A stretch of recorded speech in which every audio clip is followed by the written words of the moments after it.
ଜଙ୍ଗଲରେ ଗୋଟେ ବୁଢ଼ା ବାଘ ରହୁଥିଲା। ଆରେ ମୁଁ ତ ବୁଢ଼ା ହେଇଗଲିଣି, ଆଉ ଏ ପଶୁପକ୍ଷୀଙ୍କୁ ଗୋଡ଼େଇ ଧରି ହଉନାହିଁ। ଖାଇବି କଣ? ଏମିତି ହେଲେ ତ ମୁଁ ମରିଯିବି।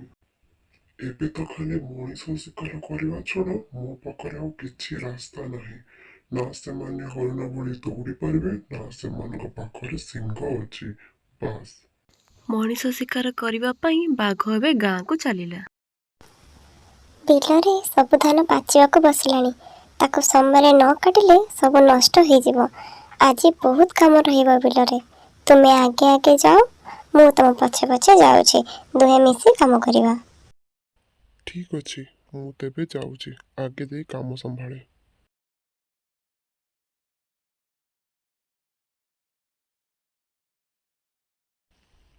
ଧାନ ଜମି ଦେଖି ମନ ଖୁସି ହେଇଯାଉଛି। କେତେ ସୁନ୍ଦର ଦେଖାଯାଉଛି। ଏବେ ଧାନ କାଟିବା ଆରମ୍ଭ କରିଦେବି, ନହେଲେ ଡେରି ହେଇଯିବ। ଆରେ ବାପରେ, ଏତେ ବଡ଼ ବାଘ! ତତେ ମୁଁ ଛାଡ଼ିବିନି, ତତେ ମୁଁ ଖାଇଯିବି। ବହୁତ ଦିନ ହେଲା ମାଂସ ଟିକେ ପାଟିରେ ବାଜିନି। ବାଘ ଭାଇ, ମତେ ଛାଡ଼ିଦିଅ। ମୋର ଘରେ ସ୍ତ୍ରୀ, ଛୁଆ, ପିଲା ସମସ୍ତେ ଅଛନ୍ତି। ମୁଁ ମରିଗଲେ ସେମାନେ ଅନାଥ ହେଇଯିବେ। ମୁଁ ଗୋଟେ କାମ କରୁଛି। ମୋର ଗୋଟେ ମୋଟା ସବଳ ଗାଈଟିଏ ଅଛି। ତାକୁ ଆଣି ତମକୁ ଦେଲେ ତୁମେ ମନ ଭରିକି ଖାଇବ। ମୁଁ ପତଳା ଶୁକୁଟା ଲୋକଟେ। ମତେ ଖାଇ ତୁମ ପେଟ ପୁରିବନି। ମୁଁ ମୋ ଗାଈକୁ ଆଣିକି ଦେଲେ ତମେ ତାକୁ ଖାଇବ। ମତେ ଛାଡ଼ିଦିଅ ଦୟାକରି। ହଉ ଠିକ୍ ଅଛି, ମୁଁ ଏଇଠି ଅପେକ୍ଷା କଲି।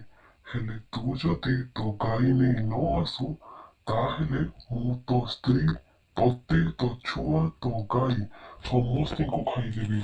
ବୁଝିଲୁ? ଏବେ ଯା। ଚାଷୀଟି ନିଜ ପ୍ରାଣ ବିକଳରେ ସେଠୁ ଦୌଡ଼ି ପଳାଇଲା।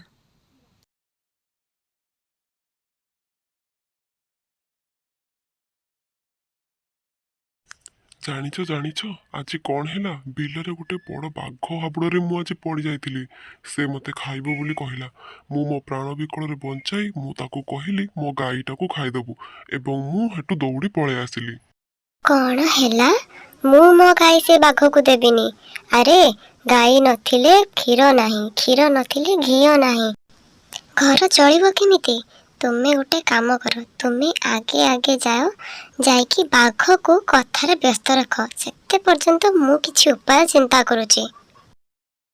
ମୁଁ ସେ ବାଘ ପାଖକୁ ଯିବିନି। ଜାଣିଛୁ ସେ ବାଘ ମୋତେ କଣ କହିଛି?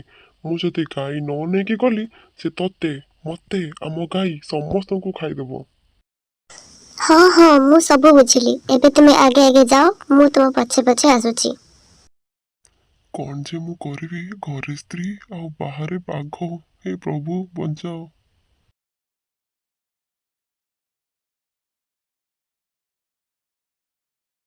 ହା ହା ହା ହା ହା ହା ହା ହା ହା ହା। ଆଃ, କି ବାସ୍ନା! ଠିକ୍ କାଲି ଭଳି। କାଲି ଯେମିତି ମୁଁ ଗୋଟେ ବାଘ ଖାଇଥିଲି, ଠିକ୍ ସେଇଭଳି ହିଁ ବାସ୍ନା। ଲାଗୁଛି ଆଜି ବି ମତେ ବାଘ ଖାଇବାକୁ ମିଳିବ। ହେଲେ କାଲି ବାଘଟା ଟିକେ ଛୋଟ ଥିଲା, କିନ୍ତୁ ଆଜି ବୋଧେ ଟିକେ ବଡ଼ ବାଘ ଖାଇବାକୁ ମିଳିବ। ଆଜି ମୁଁ ପେଟ ପୁରି ପୁଣି ବାଘ ମାଂସ ଖାଇବି। ଡାହାଣୀର କଥା ଶୁଣି ବାଘଟି ଡରରେ ସେଠୁ ପଳାଇଗଲା। ହେ ପ୍ରଭୁ, ବାଘ ମୁହଁରୁ ବଞ୍ଚିଲି, ପୁଣି ଡାହାଣୀ ମୁହଁରେ ପଡ଼ିଗଲି। ଏବେ ମତେ କିଏ ରକ୍ଷା କରିବ? ତମେ ବୋଧେ ମତେ ଚିହ୍ନି ପାରିଲନି। ମୁଁ ପା ତମ ସ୍ତ୍ରୀ। ମତେ କଣ ଜାଣିପାରୁନ?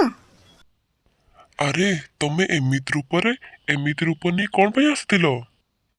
ସେ ବାଘକୁ ଆମ ବିଲରୁ ହଟେଇବା ପାଇଁ ମୁଁ ଏମିତି ବେଶ ନେଇ ଆସିଥିଲି। ଦେଖିଲ ତ କେମିତି ସେ ବାଘଠୁ ଚାଲିଗଲା। ତାପରେ ସେ ଦୁହେଁ ଏଇ କଥା ଶୁଣି ବହୁତ ହସିଲେ ଏବଂ ଘରକୁ ଯାଇ ଖୁସିରେ ରହିଲେ।